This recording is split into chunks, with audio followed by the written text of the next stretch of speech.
Criar a joc lent, l'art d'acompanyar sense pressa. Un podcast de l'Ilmon per a famílies que vulguin mirar la infància amb uns altres ulls.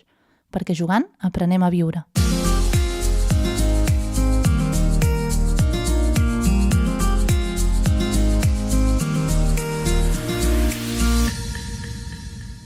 Hola, benvinguda un mes més a Criar a joc lent. Gràcies per ser aquí, per escoltar-me i per regalar-te aquest espai per parar, respirar i mirar la infància amb una mica més de calma. Avui vull parlar-te d'un tema que sovint genera molts dubtes i també força exigència, que són les etapes del desenvolupament i del joc. Estic segura que més d'una vegada t'has preguntat: és normal això que fa? Hauria de jugar d'una altra manera? Li estic oferint prous estímuls? Són preguntes que m'he fet jo pràcticament a diari, I per donar-te una mica més de calma, t'ho dic ja d'entrada, només et vull confirmar que no vas tard, que no ho estàs fent malament i que no tots els infants segueixen el mateix ritme ni els mateixos passos. Dit això, m'agradaria que agafessis aquest episodi com un episodi informatiu, com una base de coneixement que et permeti observar millor en quin moment es troba el teu fill o filla i conèixer-lo una mica més, per tal de poder-lo acompanyar des del que ja és. No és un episodi per generar més pressió, ni per comparar infants, ni per crear fites que s'hagin de complir sí o sí. Cada infant té el seu ritme, el seu llenguatge i la seva manera de jugar. I cada infant és un individu únic i irrepetible, amb la seva pròpia manera de fer i de ser. Sí que és cert que hi ha patrons que es repeteixen, però si us plau agafa-ho només des de la curiositat, no des de l'obligació ni l'exigència. Com a informació i ja està. La idea d'aquest episodi és entendre com evoluciona el joc per poder acompanyar-lo amb més consciència, amb menys culpa i amb més presència. Perquè quan entenem el joc, deixem de patir tant i comencem a acompanyar millor. Perquè el joc no és el mateix als 6 mesos que als 3 anys ni als 4 que als 8. I no ho és perquè respon a necessitats internes diferents. Els infants evolucionen i el joc evoluciona amb ells. Avui tampoc vinc a donar-te llistes infinites d'activitats ni fórmules màgiques. Vinc a ajudar-te a entendre per poder observar més, escoltar més i sostenir amb més calma. Abans d'entrar i aprofundir en cada etapa, hi ha una cosa molt important que vull deixar clara. I és que el joc no és un extra, no és un premi i no és una cosa que s'ha de fer quan ja hem acabat de fer el que tocava. El joc ha d'estar present en el seu dia a dia com la tasca més important a desenvolupar sense cap directriu, perquè és la seva manera natural d'aprendre, desenvolupar-se i créixer. I a través del joc els infants poden conèixer el seu cos, regular les seves emocions, entendre el món que els envolta, elaborar allò que estan vivint i construir la seva pròpia identitat. Per això, quan entenem el joc segons el moment evolutiu de l'infant, deixem de demanar coses que encara no poden donar perquè no estan preparats o preparades. I comencem a acompanyar des del respecte i la comprensió. I no cal parlar d'edats concretes. Hi ha infants que a X anys fan una cosa i altres que ho fan a una altra edat, perquè tenen aquesta necessitat interna d'aprenentatge en un altre moment. Ara començarem a entrar per etapes. Passarem per, primer, l'etapa del nadó, que la considero dels 0 als 12 mesos, després a l'etapa de 1 a 2 anys, que és l'etapa més d'exploració del món que els envolta, i després passarem a l'etapa dels 2 als 6 i a partir dels 6 anys. Ho he dividit així perquè puguem entendre una miqueta més i ens sigui més senzill reconèixer en quin moment del joc es troben i en quina etapa es troben més uns que altres. No és, com he dit abans, no és literal que l'etapa de nadó sigui per tots els infants de 0 a 12 mesos. No és així. És a dir, hi ha nens i nenes que potser aquesta etapa els hi dura fins a l'any i mig i està bé també, d'acord? I la següent els hi dura fins a més dels 2 anys. Com ja he dit abans, és una manera d'estructurar-ho i no és una llei per generar més pressió i exigència, d'acord? Lo important aquí és entendre el joc i com són les seves etapes i com evoluciona per poder-lo acompanyar des del rol d'adults i pares i mares que ens toca. Bé, comencem per l'etapa del nadó. El nadó no juga com entenem el joc als adults, però això no vol dir que no estigui jugant. El seu joc és bàsicament sensorial, corporal i relacional. Un nadó està jugant quan ens mira els ulls, mou les mans i els peus, es posa coses a la boca, escolta la nostra veu i sembla que ens dongui una resposta en forma de sorollet dolç. I també quan repeteix un moviment una vegada i una altra. En aquesta etapa, el joc no necessita joguines sofisticades. El que realment necessita és presència, mirada i reconeixement. Per part teva, com a adult o adulta que l'acompanyes, necessitarà la teva mirada, la teva veu, el teu to, els teus braços i materials que es pugui posar i treure de la boca sense que suposin cap perill. Com a resum, necessitarà presència, repetició, seguretat i temps. Temps per poder jugar. El nostre rol en aquesta etapa és respondre al plor, observar què necessita, si necessita braços, o dormir, o menjar, o moviment lliure, o higiene, o una mica més de descoberta, etc. No sobreestimular-lo amb molts materials, plans i joguines de llum, color i so, perquè això és sobreestimulació, no estimulació. El món ja és prou estimulant per als nadons que acaben de sortir d'una panxa. I respectar el seu propi ritme d'aprenentatge, creixement, moviment i joc. Acompanyar un nadó no és entretenir-lo ni estimular-lo. És estar disponible i conèixer com juga per poder-li oferir un ambient familiar i un entorn que recolzi la seva manera de créixer i desenvolupar-se. La segona etapa vindria a ser des de l'1 als 2 anys, aproximadament. És una etapa on el cos ho és pràcticament tot. Els infants necessiten moure's, tocar, tirar, empènyer, pujar, baixar i no parar de moure's, pràcticament. El joc en aquesta etapa és exploratori, repetitiu, molt físic.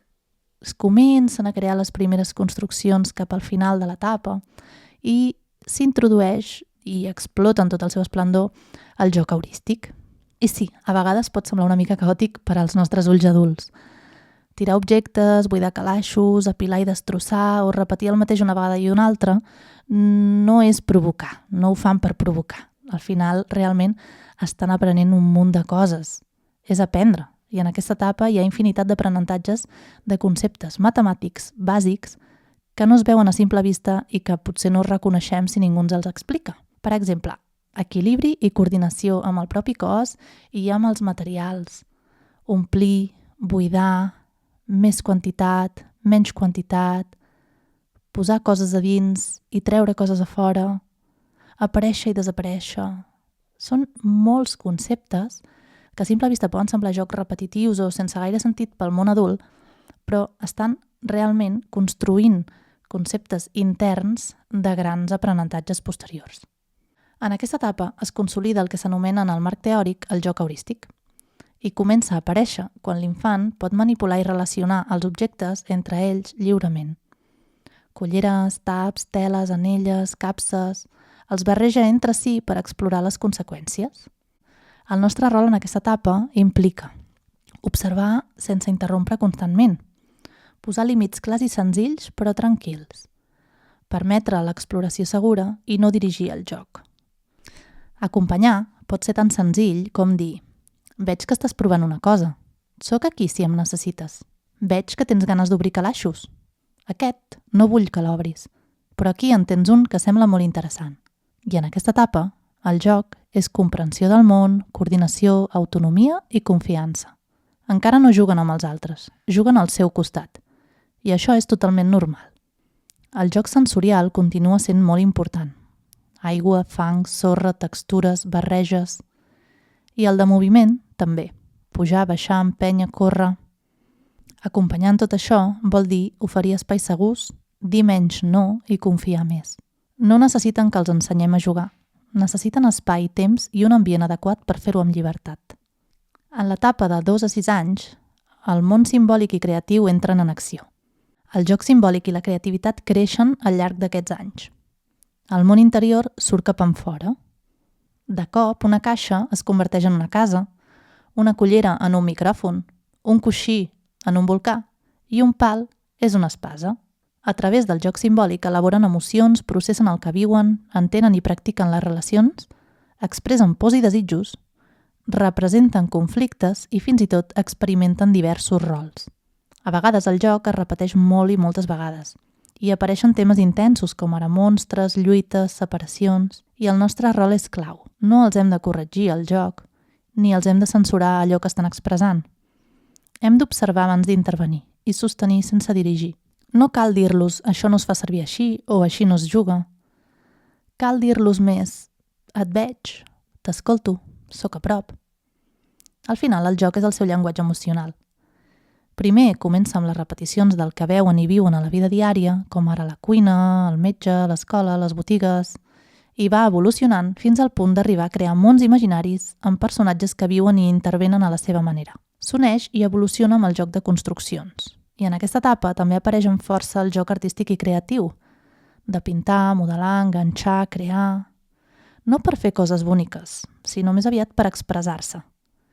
I és molt important recordar que el procés és molt més important que el resultat. En aquesta etapa també és important disposar d'un espai on tenir un joc en calma o tranquil, per exemple per mirar contes, perquè així poden disposar d'un espai on regular les seves emocions i baixar la calma quan ho necessitin.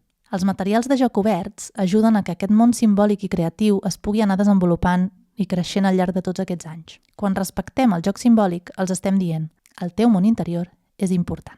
A partir dels 6-7 anys, l'última etapa que jo us explicaré i comentaré, el joc canvia.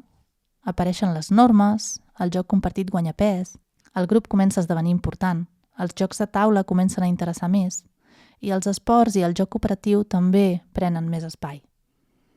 El joc els ajuda a aprendre cooperació, frustració, negociació i empatia. I aprenen a esperar el torn, a perdre, a guanyar, a negociar i a frustrar-se. I sí, surten emocions fortes. El joc del moviment també continua sent essencial. El cos encara necessita descarregar.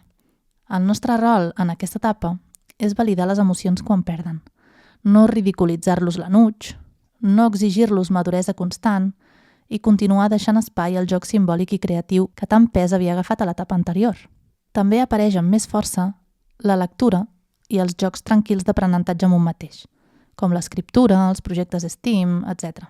I tot això també és joc. Vull recordar que encara que creixin, necessiten jugar i necessiten sentir que el seu món intern importa i que no han de deixar de ser qui són encara que creixin. Jugar i connectar amb el plaer de jugar ha de seguir-se mantenint viu tota la vida. Ara que entens les etapes del desenvolupament, no vull que les agafis per fer-ho perfecte, sinó perquè et relaxis, perquè deixis de comparar, perquè confiïs més, per escoltar millor. Cada infant té el seu ritme i cada família el seu context. I el joc no ha de ser perfecte per ser valuós. Acompanyar des de l'escolta activa és observar, respectar, sostenir i confiar. I des d'aquí el joc floreix sol. Un cop coneixem les etapes del joc i el desenvolupament dels infants, podem entendre millor què necessiten. I si observem el seu moment vital, sabrem què els podem oferir per acompanyar millor les seves necessitats internes de creixement i aprenentatge. L'evolució i el pas per cada etapa no sempre és el mateix per cada infant. Hi ha necessitats diferents en moments diferents. El joc pot ser moviment, silenci, creació, repetició, relació, i quan entenem això, deixem d'exigir, deixem de comparar i deixem de sentir culpa. I comencem a confiar i a proporcionar-los un entorn on poder satisfer les seves necessitats vitals. Si aquest episodi t'ha ajudat a mirar el joc dels teus fills i filles amb uns altres ulls, i si t'ha portat més calma, més comprensió o més confiança, estic contenta perquè ja haurà complert el seu objectiu.